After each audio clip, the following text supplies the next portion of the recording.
You know, when you talk about sandpapers, there's every kind of, pretty much every animal you can think of. But sandpaper has evolved immensely through the years. You know, back in the old timers' days, going way back, they had dried shark skin. I guess it worked. And then, you know, one of the earlier ones that we would be familiar with was called a garnet. Kind of a brown looking sandpaper. It's, you know, this is actually not a garnet, but it looks very similar. And it's probably one of your lesser expensive. And it just comes in a sheet form, and that's what they had. Today, we have all kind of modern day grits and whatever. One of the most common is aluminum oxide. We have zirconia grits, and aluminum oxide is probably the most dominant. And what this has to do with is, let's take an example between an aluminum oxide and a zirconia grit. The difference is how, when they're in use, the grit fractures, how it breaks off, because it does. As the sandpaper wears, that grit is constantly breaking off. A zirconia grit, when it breaks off, it leaves a very sharp, hard grit. Kind of think of it, you know, as a knife point, if you will. An aluminum oxide, when it breaks off, it's a little more dome-shaped. Now, the zirconia grits typically outlast the aluminum oxides because they're harder.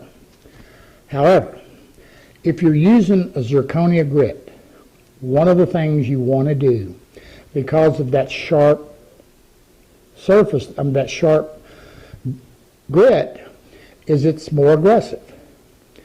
If you're sanding and you finish sanding, say, and you would normally finish sanding, say, 180, with a zirconia grit, you want to jump to a 220, because they could, while they're aggressive and they do a super good job, they also have a tendency to leave a little bit more scratch. The aluminum oxide, again, is the dominant one, and it comes in every kind of size, shape, and form. You know, you've got sheets. This is a Clean 4 PSA, stands for pressure sensitive adhesive. It's just a half sheet. Here's another Norton. This is just a sheet. You've got Random Orbit, uses the round disc.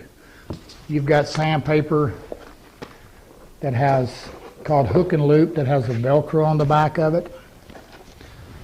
One of the new ones is a Merca. This is called Abranet, and it's like a screen. You can look behind it. This, I believe, is a zirconia grit.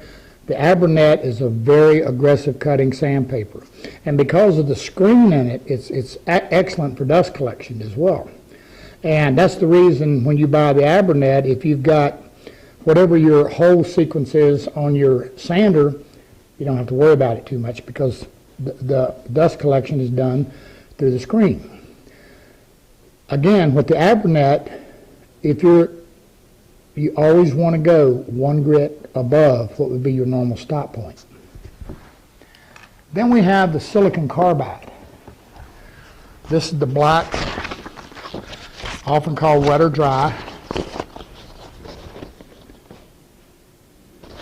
These are typically used in your finishing processes. While they work on wood, they're usually fine, and they tend to clog easier. Now we've got sanding pads with foam backings on them. These again are used in finishing.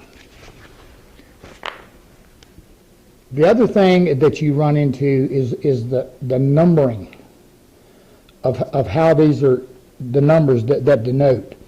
There's several. There's the micron, there's the HEPA system and the EPA system, and all of these. Typically today, the industry standard is what's called the P grade. Okay, and if you look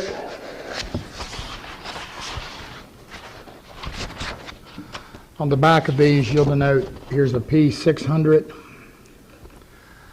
P400, this is a P180, on it goes. Now, when you get into the microns, and we'll be looking at some of them when we get into rubbing out and finishing, these are typically your finer grits, although they do go to coarser grits. But the P grading system is pretty much the industry standard, and it's the one we stick with. Now, and understanding that, I mean, there's a lot of information on it out there. Understanding that is important. Because if you use a 320 in an American grade and a P320, the grit can be different. The coarseness of it can be different. Now, one of the things you want to understand is grit progression.